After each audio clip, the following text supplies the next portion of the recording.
my name is Kezia, and here I have Mark, who I will be interviewing on the diversity issues of human services. So Mark, tell me a little bit about yourself. Well, my name is Mark. I'm 18. I'm in college, and I'm studying social science at the moment. And I do basketball. I've been playing basketball for quite some time.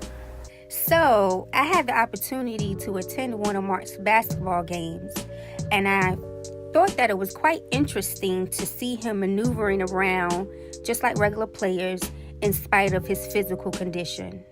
And I have a birth defect known as brachial plexus palsy.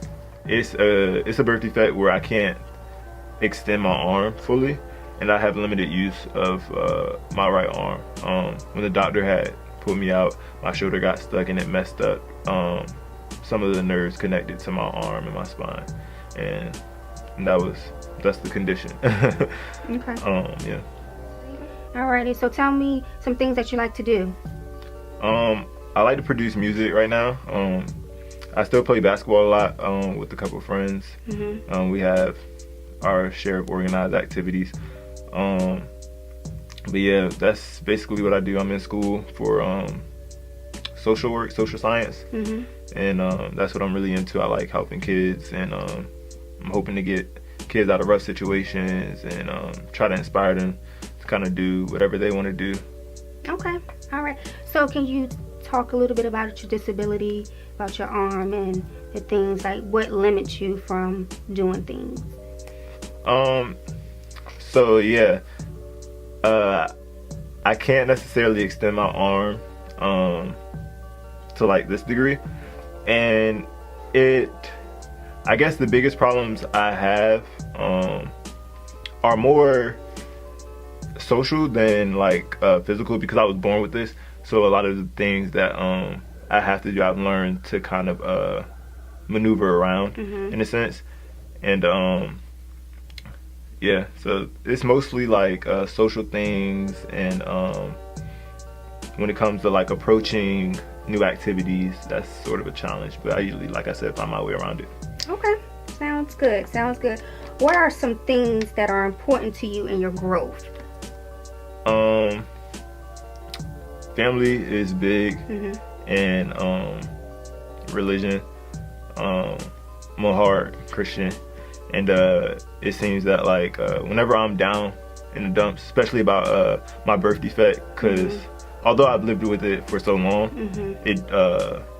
it can have its moments where it's like you have this like why me sense, Mm-hmm. or you know, you think about what life would be like, you know, if Mm-hmm. you did have two hands or something to that degree. And yeah, I find myself, you know, looking to God a lot, because honestly, every now and again, even though I put myself down, you know, I got to tell myself sometimes that I'm amazing as well. Mm-hmm. You did talk about this a little bit. What do you like less about being disabled? I guess the one thing I can't stand is like the stairs. Like I said, it's a social thing. So really, like I like to think of myself as a pretty cool person, like chill person, and I find myself in situations where I'm out and people are staring, and even sometimes like people I know, and it's just like, you know, if you have questions, like don't be afraid to ask. And I know it could be kind of like hesitant, but I just think I'm just one of those people, like, I'm pretty sure you have curiosities, and it's better, you know, to get those things answered than stare. But I guess things that I do like about it is when people finally get over kind of like the physical part of it, and they realize like who I am and like what I've been through and how I fought through it. It kind of like motivates them, you know, and I like that inspiring, motivating piece to me. Let's talk about your social career. Okay. How does this affect your social life when it comes down to your career, your housing, your movement? How do you maneuver around? Well, I find it funny. Well, first, geographical location. There's nothing really to that. I guess I would have to say that I'm blessed. I'm not in like certain countries, because they would probably have my head for being different at birth. But as far as like careers go, I guess I am a music producer, and that's kind of like what I am pursuing. And it affects it. It has its pros and cons. You know, when people find out that I'm doing this and that I'm doing it with a disability, kind of has the same effect on when people as basketball did, and people are motivated and inspired by it, and it kind of makes them kind of want to work with me even more. But I find it really challenging sometimes because well, first of all, I mean a lot of instruments are played with two hands, so I have to find a way around things. But you know, technology is great in this century, and there are ways to get around it. But it is a reoccurring conflict that comes up, and I just have to learn how to tackle it along the way. Okay. What about your there? housing? Housing? Not a problem really. I live with my parents. Okay. So. Alrighty. And movement, like, do you drive? Yeah, I do drive.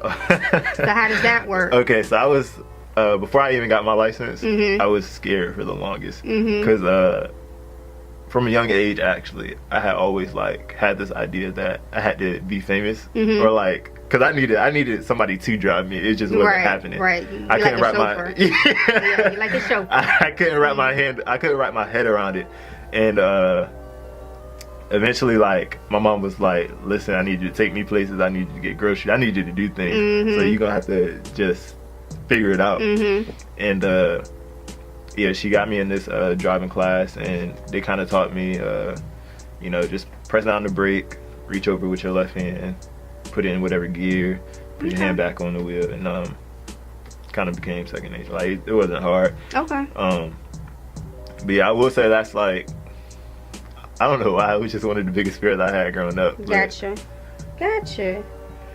I got you. So, this comes to my next question. What would you like human service professionals to know about people with disabilities? I think independency is major when it comes to, people with disabilities, or at least me in a sense. When I was younger, my mom talked a lot about me falling and me just getting over obstacles and constantly like failing but getting back up. And I think it's important to give people with disabilities that space to fail and get frustrated with themselves, and don't watch them, you know, of course, like, encourage them and help them along the way. But I don't think we should be pitied or anything to that degree.